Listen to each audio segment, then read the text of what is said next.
When you have bars in the sky, onboard showers, and award-winning in-flight entertainment, it's no surprise that Emirates was recently named the best airline in the world. We fly you to over 140 destinations, and with partners across the globe, we connect you to another 1,700 cities across 6 continents. So when we say we're also the largest international airline, what we really mean is, if you're going there, so are we. Book now on Emirates.com. Fly Emirates. Fly better.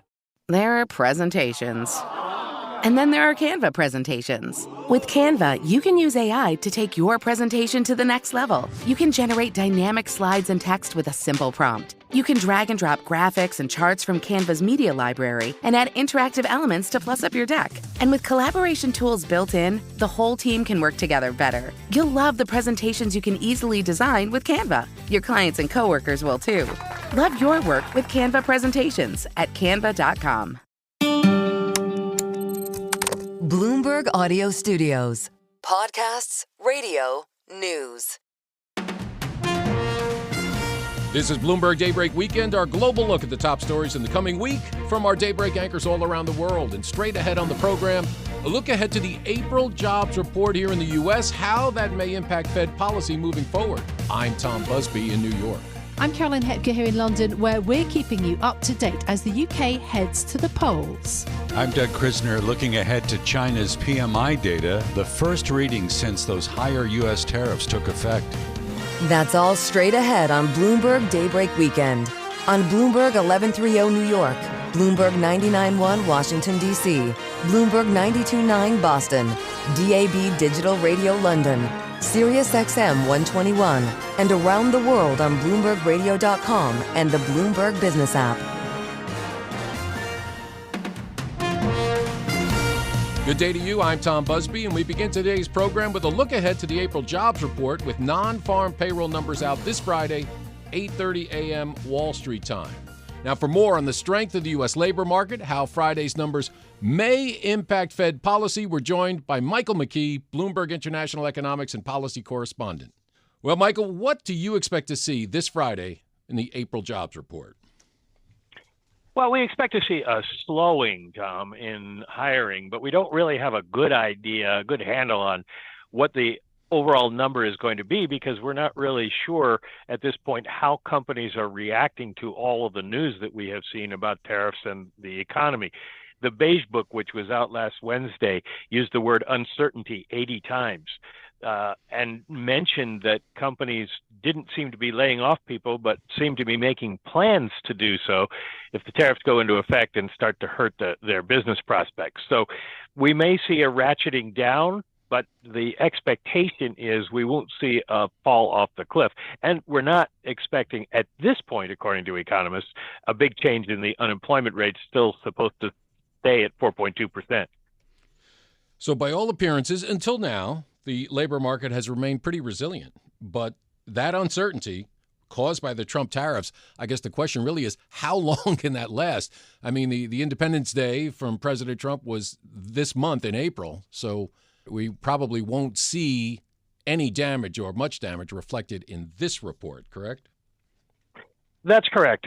We may see some increased unemployment or increased job losses in some of the defense contractor consultants that will lose jobs because of the DOGE firings. It isn't clear how many actual government workers we'll see fall off the payroll, because it isn't clear how many have been let go. So it's all kind of up in the air, and we won't know necessarily what the full impact of the tariffs are until July 1st, because Trump put a 90-day hold on that. And I think you go back to the Beige Book, and it suggests that companies are waiting to see the impacts, because, of course, it was hard for them to hire workers coming out of the pandemic. So they're reluctant to let them go. They will, if they need to retain their margins, but they just don't know yet. So I don't think we see much change. Yeah, even though all the ingredients are there. We've seen consumer sentiment decline, consumers and businesses pulling back spending. But it's almost like a hurry up and wait. We've got to see what happens with these tariffs and the impact on companies. It's a little bit like, when you'd be out playing on the sidewalk, and mom would say, "Don't step into the street." I mean, you're right on the curb there. That's right. And yeah. we could fall into the street, and that's what worries everybody. That's what worries the folks at the Fed. I spoke with Chris Waller, Fed governor, on Thursday, and he said they can only model scenarios, a possibility of a lot of tariffs, a possibility of lower tariffs, but if unemployment starts to rise, they will have to react. You know, I heard that interview. Put another way, he said tariffs are a tax. And, you know, the fear is higher taxes will lead to a slowdown in hiring. Lead to a slowdown in hiring and lead to higher prices. And as prices go up, people tend to spend less. So you have an impact on demand as well as the supply shock that people are talking about. So the general consensus is any level of tariffs are going to be disruptive. It's only a question of how disruptive they are. And then there's a kind of a psychological aspect to it. If people have heard all this, we've seen consumer confidence collapse. Do they react more quickly to the tariffs that we do get, whether they're large or small? Or do they think, well, we can manage our way through it, we can muddle through it? Governor Waller thinks that small tariffs, maybe we just get the 10% tariffs, would enable companies to find ways to survive it and keep going.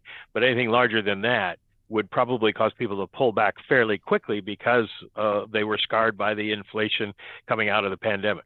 Well, the April jobs report out this Friday, 8:30 a.m. Wall Street time. Our thanks to Michael McKee, Bloomberg International Economics and Policy Correspondent.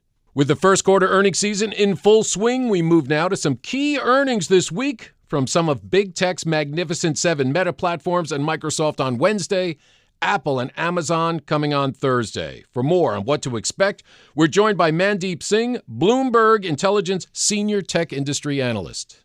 Mandeep, well, it was just a quarter ago. I think the big concern for those mega cap tech firms was how much they're spending on AI, when they expect all that investment to start paying off. But that was then.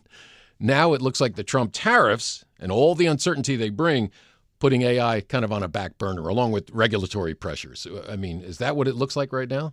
Yes, because all the Mag 7 companies are global companies. More than 50 to 55% of their revenue comes from outside the U.S.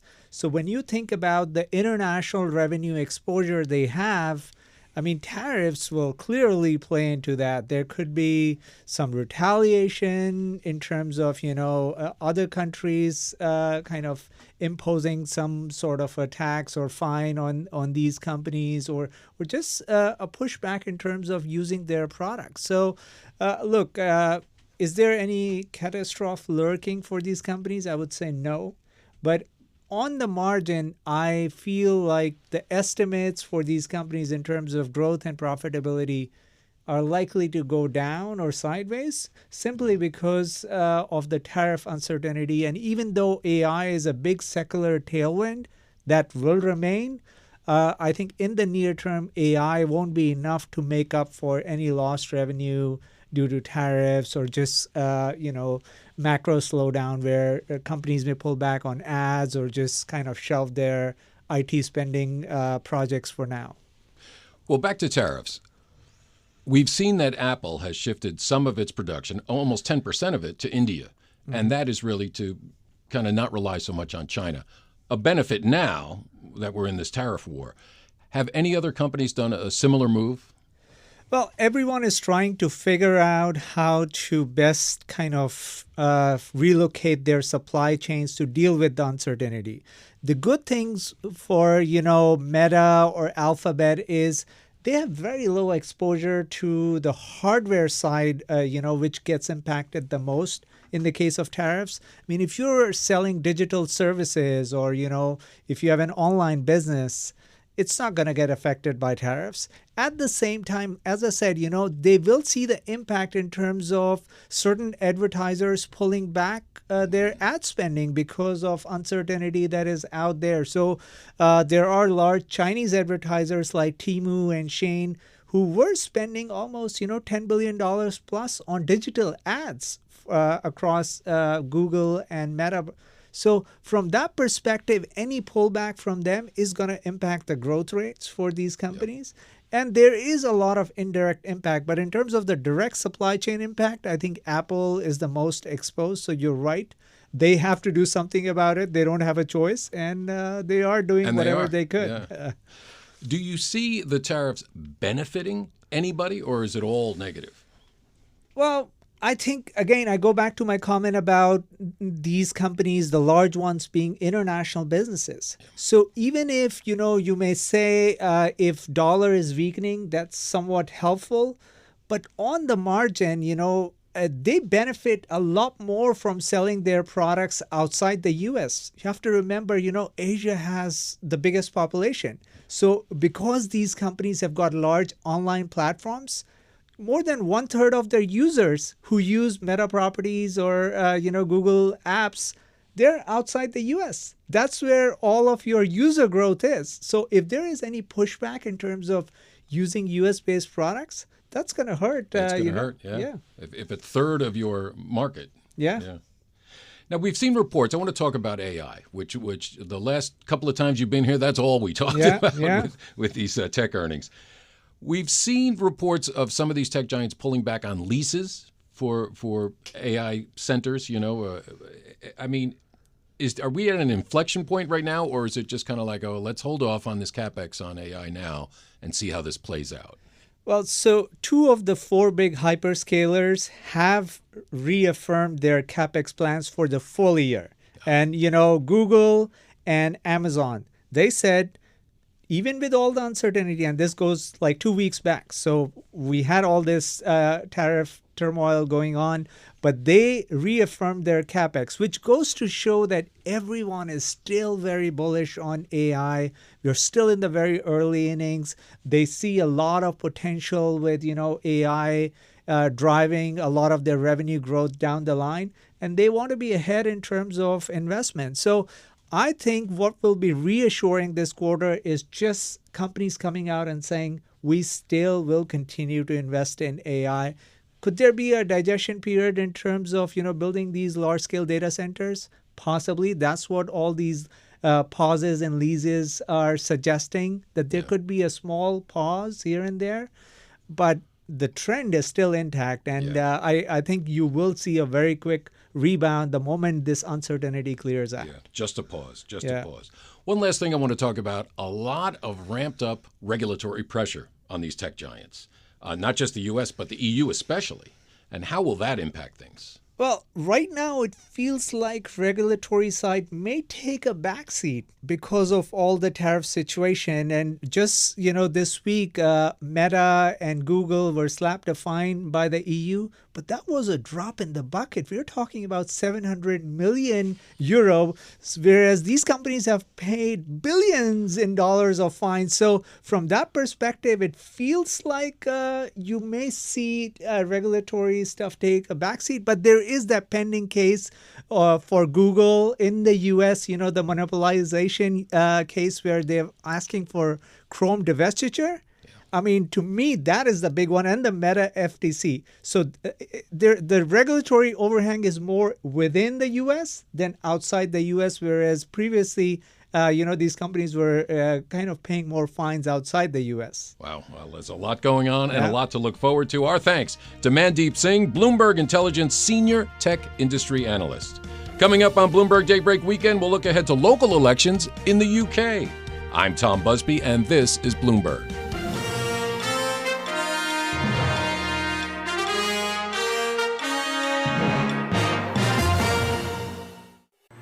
When you have bars in the sky, onboard showers, and award-winning in-flight entertainment, it's no surprise that Emirates was recently named the best airline in the world. We fly you to over 140 destinations, and with partners across the globe, we connect you to another 1,700 cities across 6 continents. So when we say we're also the largest international airline, what we really mean is, if you're going there, so are we. Book now on Emirates.com. Fly Emirates. Fly better. Time is precious, and so are our pets. So time with our pets is extra precious. That's why we started Dutch. Dutch provides 24/7 access to licensed vets, with unlimited virtual visits and follow-ups for up to 5 pets. You can message a vet at any time and schedule a video visit the same day. Our vets can even prescribe medication for many ailments, and shipping is always free. With Dutch, you'll get more time with your pets and year-round peace of mind when it comes to their vet care. This is Bloomberg Daybreak Weekend, our global look ahead at the top stories for investors in the coming week. I'm Tom Busby in New York. Up later in our program, a look ahead to a key economic reading from Beijing amid the uncertainty around U.S. tariffs. But first, just over 8 months since the Labour Party's emphatic victory in the UK general election, voters will have their first real chance to pass judgment on the party's progress. Polls around the country will open in the coming days as local elections get underway. But has Prime Minister Keir Starmer done enough so far to convince the British public? For more, let's go to London and bring in Bloomberg Daybreak Europe anchor Caroline Hepker. Tom, when Keir Starmer was elected the first Labour Prime Minister in 14 years last summer, he said that a burden had finally been removed from the shoulders of this great nation. But in 2025, almost a year into his tenure, his government might be feeling more burdened than ever. Part of that weight comes in the form of concerns about limited economic growth. Just recently, the International Monetary Fund released a quote, significant downward revision to its UK growth forecasts for the next 2 years, cutting them more than for any other leading European country. And that's amid increasing uncertainty about what President Donald Trump's tariffs will mean for the country. Despite the gloomy outlook, Bank of England rate setter Megan Green has told Bloomberg that there could be some bright spots, whilst maintaining that uncertainty prevails. Look, market pricing has moved around a whole lot over the past couple of weeks, and it's also worth pointing out that not all of that is focused on what's going on in the UK. So traditionally, about a third of the moves in the gilt curve have been driven by things happening outside the UK. These days, it's about half that's been driven by things happening outside the UK. So part of those moves, I think, reflect what's going on globally. And, you know, we're just about to go into an interest rate round, so we'll have to see. But I would highlight that those market moves don't all reflect fundamentals in the UK. Because what other uncertainties? If you look at, you know, there seems to be a lot of disinflationary kind of impact from falling energy prices, weaker dollar, tightening financial conditions, global demand. Does that point to a cut, you know, in May? So look, there are factors that are both inflationary and disinflationary. You know, I'm particularly concerned. We've had weakness in output for about 9 months now, and we're trying to figure out what the big driver of that is, whether it's demand or supply driven. I think there are reasons to think it's both, actually, but I'm more concerned about the supply side, and that actually, on balance, would be inflationary. So that's part of it. When it comes to tariffs and the developments over the past couple of weeks, there, again, are both inflationary and disinflationary impulses. So when it comes to tariffs in particular, for the UK, we're a small open economy, right? You know, the US is our biggest single country trade partner, but the EU, of course, is our biggest trade partner overall. So if you have export substitution, then that would tend to push down on growth and inflation. If you have trade diversion from other countries that are trying to find a new home for their markets, that also pushes down on inflation. But we saw during the pandemic that if you have a repatterning of supply chains, that can push up on inflation. And also if we have trade fragmentation writ large, then that tends to reduce knowledge spillovers, that reduces potential growth, that tends to be inflationary. So something you've mentioned was exchange rates. Yep. And those have not gone as the economic theory would suggest. Normally if the U.S. announces or imposes unilateral tariffs on other countries, the theory suggests the dollar should appreciate. The opposite has actually happened. And so that in and of itself could be disinflationary for the UK, but of course, as I mentioned, the EU is the UK's biggest trade partner, and the euro has appreciated. So net, if you look at the kind of sterling exchange rate index, the pound's up a little bit. There's a ton of uncertainty around this, but there are both inflationary and disinflationary forces. But are you concerned about the slight recent strength in pound? Does that change actually, you know, tightening financial conditions? So it does. I mean, the currencies have been moving a lot recently as well. We've also seen off the back of previous kind of structural shift after the global financial crisis, after COVID, the dollar didn't always behave immediately, as the theory would suggest. It weakened and then subsequently rebounded. So I think it's a bit too early to say kind of where the dust is going to settle on currencies. But I will say if the dollar continues to depreciate, on balance, that would be disinflationary for the UK. And if the opposite happens, less so. So are you worried that, and you said in the past actually that there's a danger that it could, muddy the water on inflation, the moves in pounds. So are you worried that there could be a reverse and then it becomes an upward pressure on inflation quite quickly? It could be. That's right. Currency forecasters have the hardest job, second only to energy forecasters. And like I said, it's been really volatile. We're not quite sure where the dust will settle. So that was the Bank of England policymaker Megan Green speaking to Bloomberg's Francine Lacqua. Now, an economic resurgence was the central promise the Labour Party staked their whole election campaign on. But now, as the prospect of growth moves further off into the horizon and the public face growing cost pressures, can the party count on keeping that support? It's something I put to Bloomberg opinion columnist Rosa Prince. We started by talking about Labour's track record so far. It's fair to say that they haven't had a great start to their time in office. Almost straight away, their opinion poll ratings kind of fell off a cliff. You'll remember that Labour was elected on a bit of a landslide last summer, partly, I think, because the Conservative government, which had been in beforehand, was extremely unpopular. So lots of people voted Labour to kind of get the Tories out, and I think maybe didn't fall massively in love with Labour. And that was borne out when, just a month or two into their time in government, their opinion polls started to go south as well. To be fair, they've had a really tough hand. The economy was in all sorts of trouble. They had to deliver a budget that was very unpopular. People are feeling the pinch. So although they are doing pretty badly, the Conservatives haven't recovered either. So kind of everyone's doing badly at the moment. What's at stake during these elections then? Why do they matter? Well, I think they're fascinating elections. There aren't a huge number of seats up for grabs. It's 1,641 council seats. That's the local authorities who kind of run things on the ground. There's also a by-election to a Westminster seat and some mayoralties. So not a massive change of power, but I think it's just going to be so interesting to see what the new politics of the UK is, because as I said, no one party is really breaking through. You've got the Conservatives kind of bumping along on about 24%, their usual Tory rivals doing a bit worse on about 21%. And the real story, I think, of these elections is whether we can see a breakthrough for reform. That's the kind of upstart, quite right-leaning populist party headed by, you'll remember, Nigel Farage, who was the Brexiteer-in-chief during the Brexit wars. And not to forget the smaller parties. The Liberal Democrats did better than they had ever done before at the last election. They're on around 14%. And you've got some Greens doing well and some kind of protest and independent candidates, particularly on issues like the Gaza war.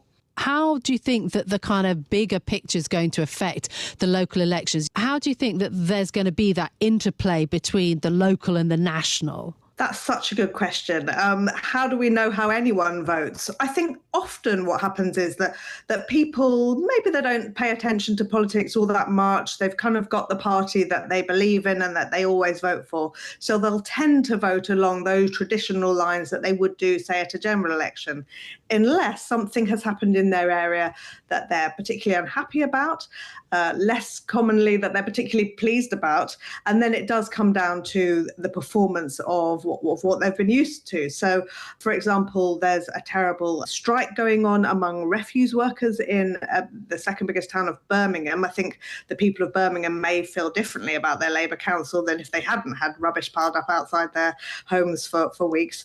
On the other hand, say a party like Reform is quite new, so they don't really have hardly any councillors.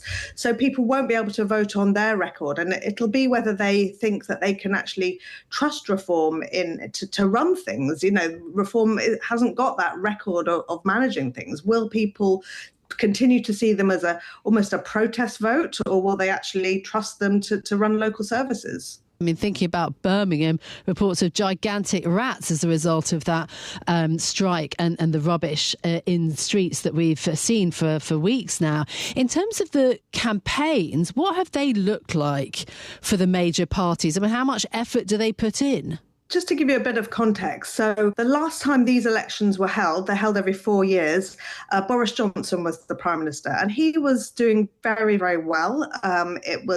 Boris Johnson was seen as being responsible for rushing through the COVID vaccine, and the Conservatives did well. They sort of swept the board to the extent that they are now defending most of the seats. Now, the problem with that is that they've got a long way to fall, and given that, as I said, the last government was very unpopular, the party doesn't seem to have picked up any popularity since the election. If anything, it's gone the other way and is losing ground to the Tories. It looks like it will be a bad night for them. Now, that has meant a rather odd campaign, because you've seen Kemi Badenoch, the new leader of the Conservatives, kind of going around saying, yes, it's going to be bad, we're going to lose lots of seats, which to the extent that you wonder if it'll become a self-fulfilling prophecy.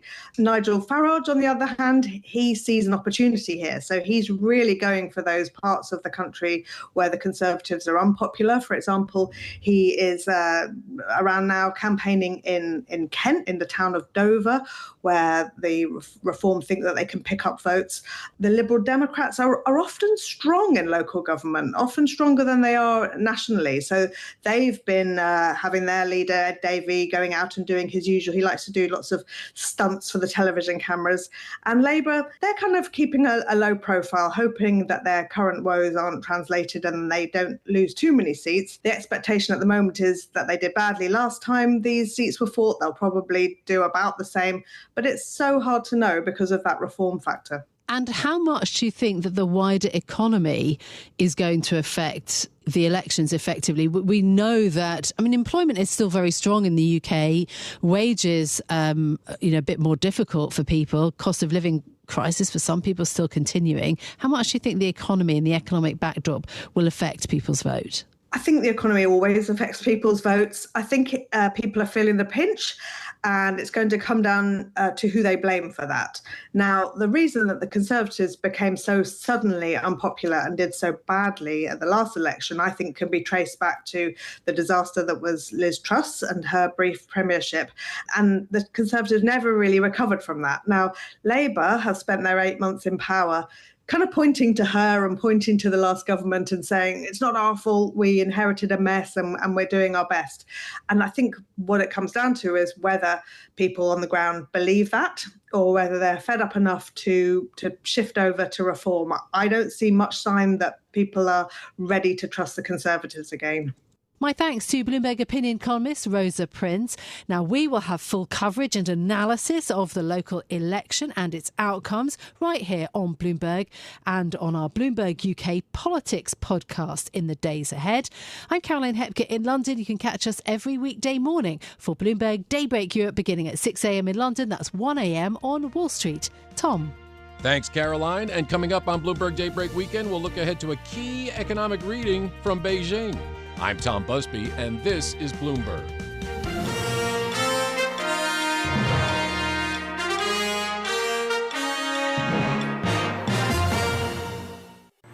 When you have bars in the sky, onboard showers, and award-winning in-flight entertainment, it's no surprise that Emirates was recently named the best airline in the world. We fly you to over 140 destinations, and with partners across the globe, we connect you to another 1,700 cities across 6 continents. So when we say we're also the largest international airline, what we really mean is, if you're going there, so are we. Book now on Emirates.com. Fly Emirates. Fly better. Time is precious, and so are our pets. So time with our pets is extra precious. That's why we started Dutch. Dutch provides 24/7 access to licensed vets, with unlimited virtual visits and follow-ups for up to 5 pets. You can message a vet at any time and schedule a video visit the same day. Our vets can even prescribe medication for many ailments, and shipping is always free. With Dutch, you'll get more time with your pets and year-round peace of mind when it comes to their vet care. This is Bloomberg Daybreak Weekend, our global look ahead at the top stories for investors in the coming week. I'm Tom Busby in New York. A key economic data point from Beijing this week as uncertainty lingers over the U.S. tariffs. Now, for more, let's get to the host of the Daybreak Asia podcast, Doug Krisner. Tom, in the last week, the International Monetary Fund revised its annual growth forecast for China to just 4% this year, and it came with a warning. The outlook could deteriorate further due to those U.S. tariffs. Now, in the week ahead, we'll get China's official PMI data. These readings will provide a measure of sentiment among businesses and how they view overall economic activity. The PMIs can provide an early indication of growth. And for a closer look now, I'm joined by Bloomberg's Chang Shu. She is the chief Asia economist for Bloomberg Economics. Chang joins us from our studios in Hong Kong. Thank you for making time to chat with me. There's a lot to cover. I want to begin with the PMI data, Chang. What do you think we're going to learn from these numbers in the week ahead? Thank you, Doug, for having me on the program. Yes, it's the PMI reading for April is going to be very important. That's going to be the first reading since the elevated tariffs came into place. We suspect we're going to see a dichotomy between the manufacturing and non-manufacturing readings. On the manufacturing reading PMI, we could see damage, quite noticeable damage from the tariffs. We, at this point, we don't have very conclusive data from various sources. We could be looking at shipping data, for example, for prices and volumes in terms of shipping between the U.S. and China. They are only showing something with a significant lag, and perhaps there are some indications, but not quite conclusive. We do hear a lot of stories of Chinese factories not taking any further orders from U.S. customers, and some may even have stopped production. So those data we don't have yet. So the PMI reading is quite important, and we do see potentially manufacturing PMI see a quite significant drop in the activity.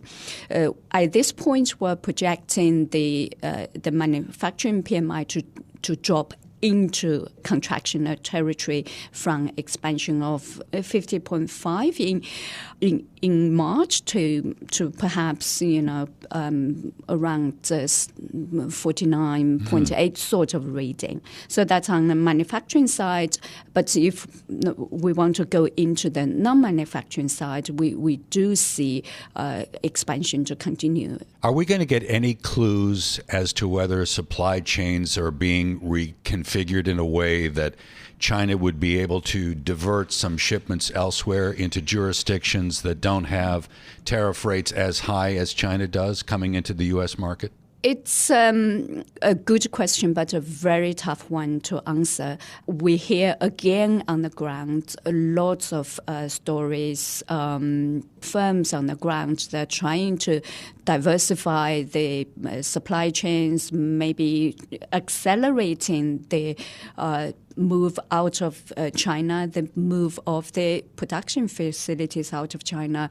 I think it's very hard, even over the longer term, to look at the shift of supply chain, but it's going to be even tougher to pick up those trends from PMI data.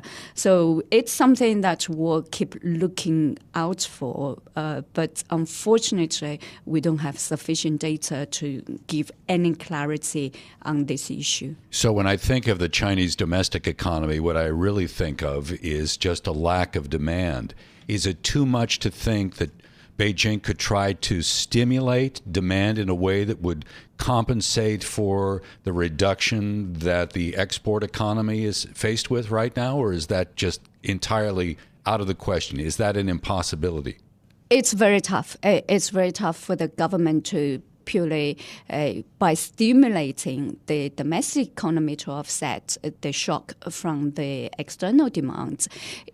Certainly in the short term, that's even tougher. Right, you have to think of different ways. The firms are trying different ways. Certainly, they're diverting some of the were intended to be exports to divert some of the products domestically. And as you alluded to, they may think of rerouting the exports, but the offset will not come that quickly. I think the government has certainly realized the importance of domestic demand, and it has been doing something over the past few months, and that's showing some improvement. We do see in the first quarter China's GDP growth was stronger than expected, and if we look into the March data, there's improvement certainly on the production side, but also on the demand side, as we saw quite noticeable improvement in consumption in retail sales. So we can see some positivity there, but I think it's too big a ask for domestic demand to immediately offset the external shock. So I mentioned that the IMF revised down its annual forecast for Chinese growth this year to around 4% annualized. And in the last week, your colleagues at Bloomberg Economics found that based on a review of previous IMF forecast, the fund tends to underestimate the depth of these economic downturns. So are you beginning to model a growth rate that is below 4% for 2025? I mean, clearly that's below what the government is shooting for. Is China really at risk of seeing something that is sub 4% growth? We have already downgraded our China forecast from 4.5% we projected at the beginning of the year to 4.2%. The reason for the relatively modest downgrade of the forecast reflects a couple of considerations. First of all, as I already mentioned, in the first quarter, the growth was decent. It was slightly above our projection. So that provides a bit of a cushion for the year as a whole. And secondly, we do see the government to strengthen its support for the economy, and that should help.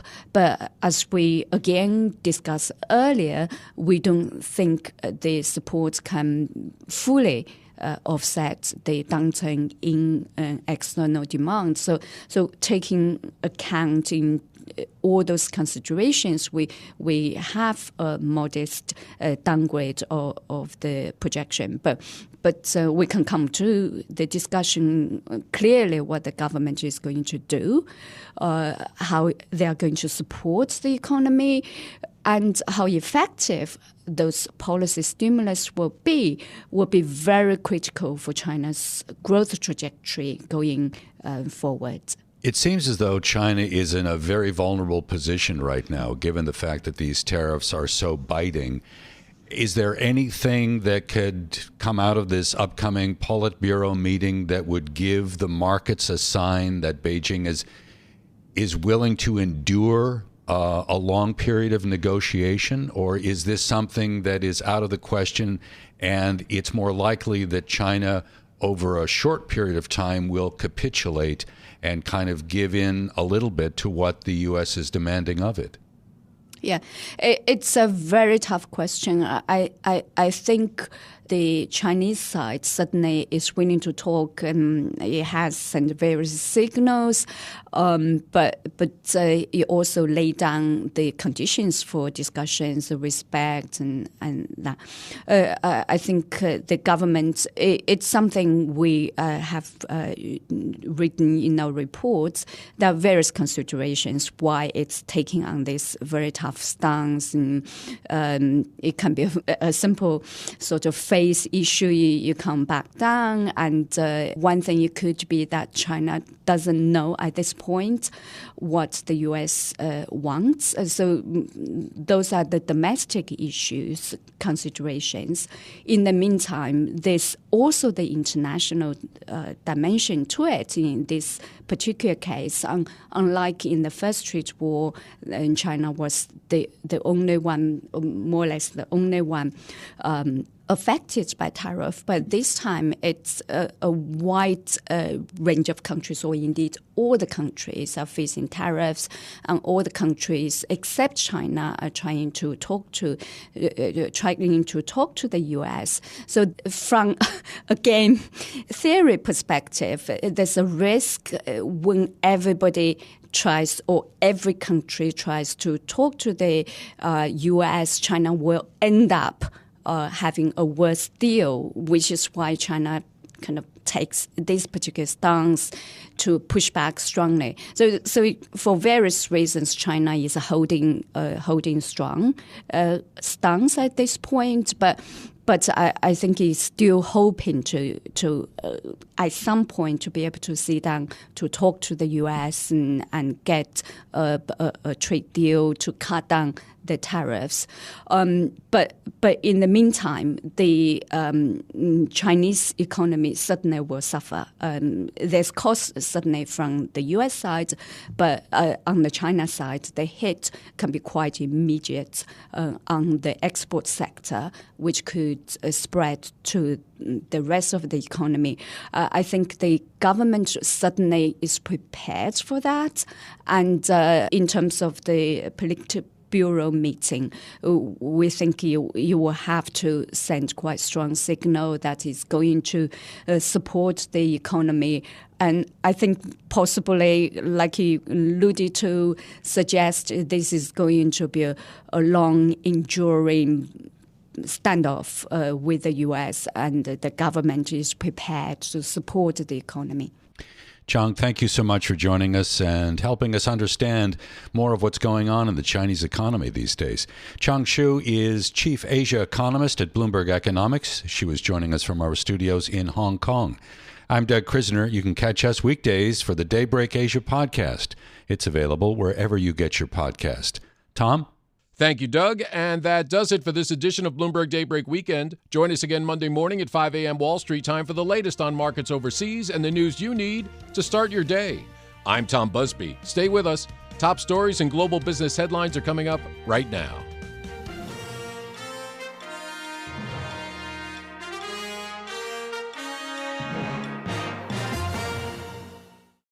Time is precious, and so are our pets. So time with our pets is extra precious. That's why we started Dutch. Dutch provides 24/7 access to licensed vets with unlimited virtual visits and follow-ups for up to 5 pets. You can message a vet at any time and schedule a video visit the same day.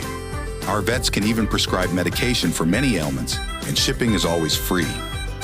With Dutch, you'll get more time with your pets and year-round peace of mind when it comes to their vet care.